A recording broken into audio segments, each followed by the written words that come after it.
Good morning students. आज हम पढ़ेंगे सबसे पहले कंसेप्ट ऑफ हीट यानी कि ऊष्मा की धारणा।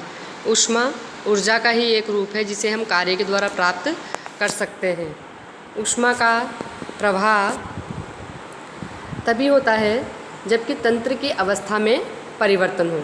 जैसा कि हम पहले भी बता चुके हैं कि ऊष्मा जो है आपके सराउंडिंग्स पर हुए प्रभाव के द्वारा व्यक्त की जाती है और ये प्रभाव किसके रूप में देखा जाता है? टेम्परेचर के रूप में देखा जा सकता है। ठीक है। अब ऊष्मा का जो प्रवाह है वो उच्च ताप से निम्न ताप की ओर होता है। यदि तंत्र और पारिपार्श्विक तापीय साम्य में हो तो ऊष्मा का प्रवाह क्या होता है? रुक जाता है। ऊर्जा के अन्य रूप तो कार्य में पूर्ण रूप से परिवर्तित किए जा सकते हैं, परंतु ऊष्मा को तंत्र अथवा पारिपार्श्विक में स्थायी परिवर्तन किए बिना पूर्ण रूप से कार्य में परिवर्तित नहीं किया जा सकता है। कार्य के समान ऊष्मा भी एक बीजीय राशि है जिसे Q के द्वारा हम शो करते हैं। जब तंत्र पारिपार्श्विक से ऊष्मा का अवशोषण करता है तो ऊष्मा का मान धनात्मक, और जब तंत्र पारिपार्श्विक को ऊष्मा दे देता है तो ऊष्मा का मान ऋणात्मक होता है। जैसा कि हम पहले भी बता चुके हैं कि ऊष्मा का मान अवस्था परिवर्तन के पथ पर निर्भर करता है, यानी कि ये एक पाथ फंक्शन है ना कि स्टेट फंक्शन। कार्य के समान ही dq भी एक यानी कि ऊष्मा भी एक इनएग्जैक्ट डिफरेंशियल है। नेक्स्ट है एनर्जी। एनर्जी किसको कहते हैं? हम कार्य करने की क्षमता को ही हम ऊर्जा कहते हैं। एक तंत्र में ऊर्जा की एक निश्चित अमाउंट होती है, या हम कह सकते हैं कि ऊर्जा के विभिन्न रूपों जैसे स्थितिज ऊर्जा, गतिज ऊर्जा, ऊष्मा ऊर्जा, विद्युत ऊर्जा, विकिरण ऊर्जा, रासायनिक ऊर्जा, यांत्रिक ऊर्जा, चुंबकीय ऊर्जा, गुरुत्वाकर्षण ऊर्जा आदि में ये हो सकती है। अब सबसे पहले ऊर्जा के प्रकार, यानी कि आपके पहला प्रकार है बाह्य ऊर्जा यानी कि एक्सटर्नल एनर्जी। यह संपूर्ण तंत्र की स्थितिज तथा गतिज ऊर्जाओं का योगफल होती है। गतिज ऊर्जा संपूर्ण तंत्र की गति करने के कारण और स्थितिज ऊर्जा तंत्र की विद्युत, चुंबकीय, गुरुत्व जैसे बल क्षेत्र में स्थित होने के कारण होती है। अतः इसका ऊष्मागतिकी में कोई उपयोग नहीं है, इसलिए हम इसको नेग्लिजिबल कर देते हैं। अब सेकंड है आपके इंटरनल एनर्जी। ठीक है, यानी कि इंट्रिंसिक एनर्जी, यानी कि एक तंत्र में उपस्थित पदार्थ के अणुओं की स्थानांतरण यानी कि ट्रांसलेशन, रोटेशनल और वाइब्रेशनल गतियों के द्वारा उत्पन्न ऊर्जा तथा उपस्थित इलेक्ट्रॉन एवं नाभिकों की ऊर्जा को सम्मिलित रूप से तंत्र की आंतरिक ऊर्जा हम कहते हैं या अंतर्निहित ऊर्जा कहते हैं, और इसे कैपिटल E द्वारा शो किया जाता है। इसकी यूनिट जो है SI यूनिट होती है आपके जूल या फिर किलो जूल में व्यक्त किया जाता है। अब किसी तंत्र की आंतरिक ऊर्जा उसमें उपस्थित पदार्थ की रासायनिक प्रकृति यानी कि पदार्थ की आंतरिक संरचना और संगठन, ताप, दाब और आयतन पर निर्भर करती है। चूँकि ये कारण तंत्र की अवस्था निर्धारित करते हैं, अतः आंतरिक ऊर्जा तंत्र की अवस्था पर निर्भर करती है, न कि अवस्था परिवर्तन के पथ पर। यानी कि हम कह सकते हैं कि आंतरिक ऊर्जा एक स्टेट फंक्शन है, ना कि पाथ फंक्शन।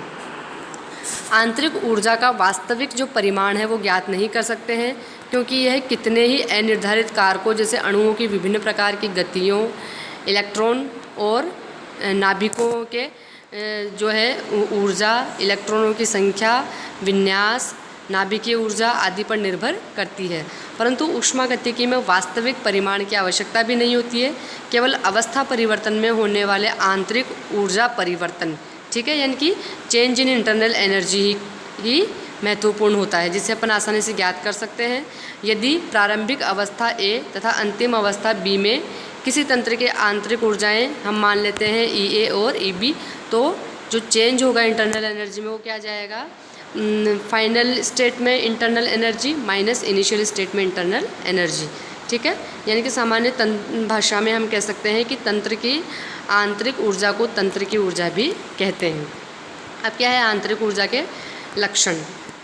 पहला है ऊर्जा तंत्र की प्रारंभिक एवं अंतिम अवस्थाओं पर निर्भर करती है, यानी कि इंटरनल एनर्जी आपके अवस्था फलन है, स्टेट फंक्शन है, ना कि पाथ फंक्शन। दूसरा क्या है?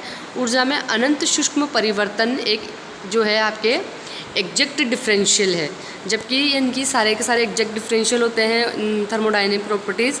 केवल 2 थर्मोडायनेमिक प्रॉपर्टी है, एक तो हीट एंड वर्क, वो इनएग्जैक्ट डिफरेंशियल है। ठीक है।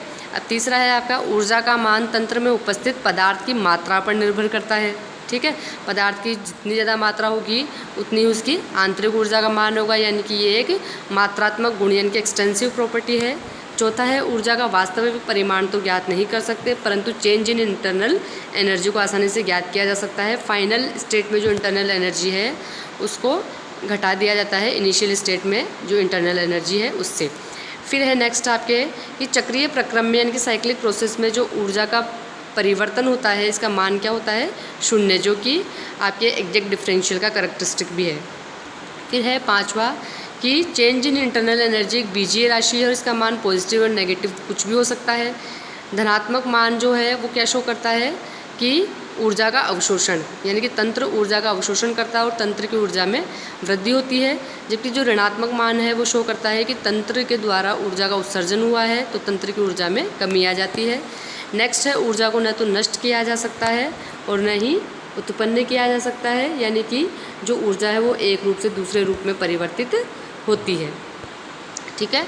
अब है आपके ऊष्मागतिकी का प्रथम नियम, जो कि ऊर्जा के संरक्षण के सिद्धांत पर आधारित है। यानी कि ऊष्मागतिकी का जो प्रथम नियम है वो ऊर्जा संरक्षण का नियम कहलाता है। और ये क्या है कि ऊर्जा को न तो उत्पन्न किया जा सकता है न ही नष्ट किया जा सकता है, परंतु ऊर्जा को एक रूप से ऊर्जा के दूसरे रूप में रूपांतरित किया जा सकता है। यानी कि ऊष्मागतिकी के प्रथम नियम को हम निम्न प्रकार से भी कह सकते हैं कि किसी भी तंत्र या निकाय यानी कि सिस्टम और उसके पारिपार्श्विक की कुल ऊर्जा स्थिर रहती है। ठीक है। यदि तंत्र की ऊर्जा ज़्यादा हो गई तो पारिपार्श्विक की कम हो जाएगी, और अगर तंत्र की कम हो रही है तो पारिपार्श्विक की ज़्यादा हो जाएगी, यानी दोनों के बीच में ऊर्जा का लेन देन चलता रहता है। दोनों में से किसी की भी ऊर्जा कम ज़्यादा होती रहती है, यानी कि ऊर्जा का जो है एक रूप से दूसरे रूप में रूपांतरण होता रहता है। ठीक है। यानी कि यद्यपि ऊर्जा एक रूप से दूसरे रूप में परिवर्तित की जा सकती है, या एक विलगित तंत्र की सभी प्रकार की जो ऊर्जाएँ हैं वो निश्चित एवं जो मास है एक आइसोलेट सिस्टम का वो अपरिवर्तित रहता है, और उसमें किसी भी प्रकार का आइसोलेटेड सिस्टम में एनर्जी का कोई चेंज नहीं होता है। चेंज इन एनर्जी 0 होगा, यानी कि ऊर्जा उसकी निश्चित रहेगी, फिक्स। अब है आपके ऊष्मागतिकी के प्रथम नियम से हम क्या क्या कंक्लूजन निकाल सकते हैं। पहला है ब्रह्मांड की कुल ऊर्जा स्थिर है, अर्थात किसी तंत्र और उसके पारिपार्श्विक की कुल ऊर्जा स्थिर रहती है, यद्यपि ऊर्जा का एक रूप से दूसरे रूप में रूपांतरण पॉसिबल है। सेकंड है आपके किसी प्रक्रम में यदि ऊर्जा के एक रूप की निश्चित मात्रा लुप्त हो जाती है तो उसके तुल्य दूसरे प्रकार की ऊर्जा अन्य रूप से प्रकट जरूर होगी। ठीक है। क्योंकि हम कह रहे हैं बार बार कि ऊर्जा न तो नष्ट होती है न ही उत्पन्न होती है, केवल एक रूप से दूसरे रूप में परिवर्तित होती है। अब नेक्स्ट आपके एक ऐसी शाश्वत गति मशीन बनाना संभव नहीं है जिस पर बिना ऊर्जा व्यय किए कार्य को प्राप्त किया जा सके। यानी कि आपको किसी मशीन से कार्य प्राप्त करना है तो उस पर कुछ ना कुछ ऊर्जा आपको खर्च करनी ही पड़ेगी। अब आपके इसका मैथमेटिकल फॉर्मूलेशन, माना कि एक गैसीय तंत्र की अवस्था ए में ऊर्जा क्या है, E A। यह तंत्र ऊष्मा की कुछ मात्रा Q अवशोषित कर अवस्था B में चला गया तो उसकी ऊर्जा क्या हो गई, EB। तो इस प्रकार ऊर्जा में जो वृद्धि हुई है उसे कैसे निकालेंगे, डेल्टा E बराबर फाइनल स्टेट B में internal energy minus initial state में इंटरनल एनर्जी। यानी कि इस अवस्था परिवर्तन में माना कि तंत्र द्वारा किया गया कार्य क्या है, W। तो प्रथम नियम के अनुसार तंत्र द्वारा अवशोषित ऊष्मा क्या हो जाएगी, ऊर्जा में वृद्धि प्लस तंत्र के द्वारा किया गया कार्य। और हम जानते हैं कि तंत्र के द्वारा किया गया कार्य क्या होता है, ऋणात्मक। ठीक है। तो यानी कि डेल्टा E बराबर क्या हो गया, Q प्लस W। ओके। यानी कि समीकरण 20 जो है वो ऊष्मागतिकी के प्रथम नियम का गणितीय रूप है। यहाँ ये बात ध्यान रखने की है कि Q तथा W ये स्टेट फंक्शन नहीं है, ये तो दोनों पाथ फंक्शन है, लेकिन इन दोनों का जो सम है वो क्या है, इंटरनल एनर्जी, जो कि क्या है आपके स्टेट फंक्शन है। ठीक है। और Q और W यानी कि हम कह सकते हैं DQ और DW जो है वो तो आपके इनएग्जैक्ट डिफरेंशियल होते हैं, जबकि इनका जो सम है वो आपके एग्जैक्ट डिफरेंशियल है। अब समीकरण 12 से W का मान समीकरण 20 में रखने पर प्रथम नियम का व्यंजक किस रूप में आएगा, डेल्टा ई बराबर Q माइनस इंटीग्रेशन V1 से V2 PdV, यानी कि तंत्र द्वारा ऊष्मा अवशोषित करने पर Q का मान धनात्मक तथा मुक्त करने पर Q का मान क्या जाएगा, ऋणात्मक आ जाएगा। इस प्रकार तंत्र द्वारा कार्य करने पर W का मान ऋणात्मक तथा तंत्र पर कार्य करने पर W का मान क्या आ जाएगा, धनात्मक। यानी कि जब तंत्र में अनंत सूक्ष्म परिवर्तन हो तो समीकरण 20 को हम किस रूप में लिख सकते हैं, DE बराबर DQ प्लस DW। अब है आपके नेक्स्ट कि एक विलगित तंत्र में ऊर्जा परिवर्तन।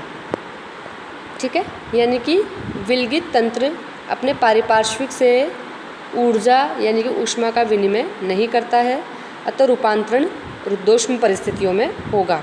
यानी कि हम कह सकते हैं कि आपके जो आइसोलेटेड सिस्टम है वो ना तो ऊष्मा को अवशोषित करता है, ना ही जो है ऊष्मा का त्याग करता है, कोई एक्सचेंज नहीं होता है। इसलिए रूपांतरण कैसा होगा, रुद्धोष्म परिस्थितियों में, अर्थात अवशोषित ऊष्मा Q का मान क्या हो जाएगा, 0। अब यदि Q बराबर 0 है तो यानी कि डेल्टा E बराबर W, यानी कि डेल्टा E माइनस W बराबर 0। यानी कि समीकरण 22 से क्या स्पष्ट हुआ कि तंत्र द्वारा कार्य करने पर तंत्र की आंतरिक ऊर्जा व्यय होगी।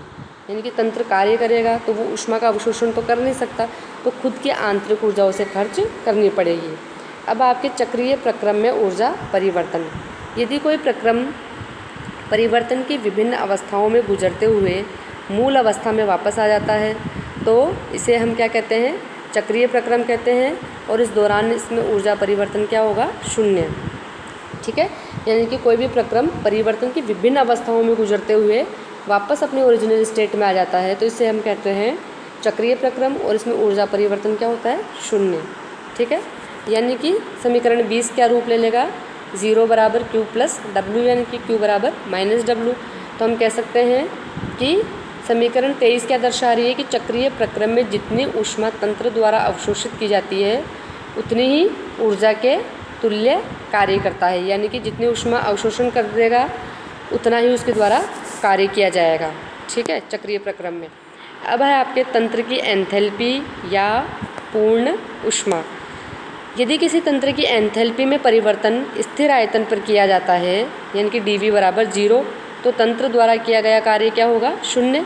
तो समीकरण 21 क्या हो जाएगी, E2 माइनस E1 बराबर डेल्टा E बराबर QV। यानी कि किसी तंत्र की एंथैल्पी में परिवर्तन अगर स्थिर आयतन पर किया जाता है, यानी कि आयतन में कोई परिवर्तन नहीं होता, तो तंत्र द्वारा किया गया कार्य क्या हो जाएगा, 0। क्योंकि कार्य का मान क्या होता है, W बराबर माइनस PdV। तो यहाँ पर आयतन स्थिर है, यानी कि dV का मान क्या हो गया, 0। तो डेल्टा E बराबर Q प्लस W में से W 0 हो गया, तो डेल्टा E बराबर क्या हो गया, QV। और यहाँ पे सबस्क्रिप्ट में V दर्शा रहा है कि जो परिवर्तन किया जा रहा है वो स्थिर आयतन पर किया जा रहा है। ठीक है, यानी कि यहाँ QV जो है स्थिर आयतन पर अवशोषित ऊष्मा है। अब E2 तथा E1 क्रमशः अंतिम तथा प्रारंभिक अवस्थाओं में ऊर्जा है। इस प्रकार स्थिर आयतन पर अवशोषित ऊष्मा तंत्र की आंतरिक ऊर्जा में वृद्धि करती है। यद्यपि ऊष्मा जो है एक पाथ फंक्शन है, स्टेट फंक्शन नहीं है, परंतु स्थिर आयतन पर जो ऊष्मा है वो एक स्टेट फंक्शन है। क्यों? क्योंकि इसका मान जो है वो डेल्टा E के बराबर है, और डेल्टा E हम जानते हैं कि एक स्टेट फंक्शन है। अब W बराबर क्या होता है, माइनस P डेल्टा V। तो इसका मान समीकरण 21 में रखेंगे तो मान क्या जाएगा, डेल्टा E बराबर E2 माइनस E1 बराबर QP minus P delta V। QP क्या है, स्थिर दाब पर अवशोषित ऊष्मा है। ठीक है, यानी कि यदि तंत्र का आयतन प्रारंभिक एवं अंतिम अवस्थाओं में हम मान लें V1 और V2, तो क्या हो जाएगा, E2 माइनस E1 बराबर QP माइनस P ब्रैकेट में V2 माइनस V1। ठीक है, तो जिसको सॉल्व करेंगे तो यहाँ आ जाएगा आपके QP बराबर E2 plus PV2 minus bracket में E1 प्लस PV1। ठीक है, यानी कि इस प्रकार QP दो पदों का अंतर हो गया। ठीक है, ये पद क्रमशः अंतिम और प्रारंभिक अवस्थाओं में एक नई ऊष्मागतिक राशि जिसे हम कहते हैं एंथैल्पी को परिभाषित करते हैं, और इसका सिंबल क्या है, H, और H का मान क्या होता है, E + PV। ठीक है, यानी कि अपन ने यहाँ पर दो परिस्थितियाँ लगा दी, एक तो स्थिर आयतन पर ऊष्मा का अवशोषण और दूसरा है आपके स्थिर दाब पर ऊष्मा का अवशोषण। जब स्थिर आयतन पर ऊष्मा का अवशोषण हुआ तब कार्य का मान क्या हो गया, 0। तो डेल्टा ई बराबर क्या आ गया, QV। ठीक है, डेल्टा ई बराबर QV आ गया, क्योंकि यहाँ पर कार्य का मान 0 हो गया, तो डेल्टा ई बराबर QV हो गया। यानी कि जो भी स्थिर आयतन पर ऊष्मा का अवशोषण होगा तंत्र के द्वारा, वो पूरा का पूरा जो है तंत्र की आंतरिक ऊर्जा में वृद्धि करेगा। लेकिन जब स्थिर दाब पर अवशोषित ऊष्मा की चर्चा की जाएगी, तो जब स्थिर दाब पर ऊष्मा का अवशोषण होगा तो ठीक है, तो यहाँ पे आयतन में परिवर्तन हुआ, तो जो स्थिर दाब पर अवशोषित ऊष्मा आई वो दो पदों का अंतर आई, और वो पद कौन से हैं, H2 - H1, क्योंकि H बराबर क्या हो गया, E + PV। तो हम कह सकते हैं कि इस प्रकार किसी तंत्र की एंथैल्पी, उसमें निहित कुल ऊर्जा होती है जो कि आंतरिक ऊर्जा तथा दाब गुणा आयतन ऊर्जा के योग के बराबर होती है। ठीक है, आंतरिक ऊर्जा प्लस दाब आयतन ऊर्जा का योग होती है आपके तंत्र की एंथैल्पी। ओके, अब है आपके यानी कि QP बराबर क्या हो गया, H2 - H1 या डेल्टा H। तो H2 और H1 क्या हो गई, फाइनल स्टेट और इनिशियल स्टेट में एंथैल्पी, और डेल्टा H है एंथैल्पी में चेंज। अब चूँकि आपके इंटरनल एनर्जी, प्रेशर, वॉल्यूम, ये सब क्या है, स्टेट फंक्शन है, इसलिए आपके एंथैल्पी भी स्टेट फंक्शन होगा। और इसी प्रकार डेल्टा H, ठीक है, तथा QP भी स्टेट फंक्शन होंगे। QV भी आपके स्टेट फंक्शन है। केवल कार्य और ऊष्मा पाथ फंक्शन है, बाकी सारी थर्मोडायनेमिक प्रॉपर्टीज़ आपके स्टेट फंक्शंस होती है। अब आपके है समीकरण 29 से QP का मान समीकरण 25 में रखो। ठीक है, QP का मान जब आपने रखा तो डेल्टा E बराबर delta H - P delta V, क्योंकि QP का मान क्या है, डेल्टा H, स्थिर दाब पर अवशोषित ऊष्मा का मान आ गया डेल्टा H। तो यानी कि समीकरण 25 में मान रखा तो आ गया डेल्टा E बराबर delta H - P delta V। जहाँ से डेल्टा H निकाल लिया पक्षांतरण के द्वारा, तो आ गया delta E + P delta V। इस प्रकार किसी तंत्र की जो एंथैल्पी परिवर्तन है उसको हम कैसे परिभाषित कर सकते हैं कि आंतरिक ऊर्जा में वृद्धि तथा तंत्र के द्वारा किए गए कार्य का योग। ठीक है, यानी कि एंथैल्पी में परिवर्तन जो है वो उसकी आंतरिक ऊर्जा में जो वृद्धि होती है तंत्र की, और उसके द्वारा जो कार्य किया जाता है, इन दोनों के योगफल के बराबर होती है आपके एंथैल्पी परिवर्तन किसी भी सिस्टम की। अब आपके इंटरनल एनर्जी के समान एंथैल्पी के भी वास्तविक मान तो ज्ञात नहीं किए जा सकते, लेकिन चेंज इन एंथैल्पी के मान को आसानी से ज्ञात किया जा सकता है। ओके।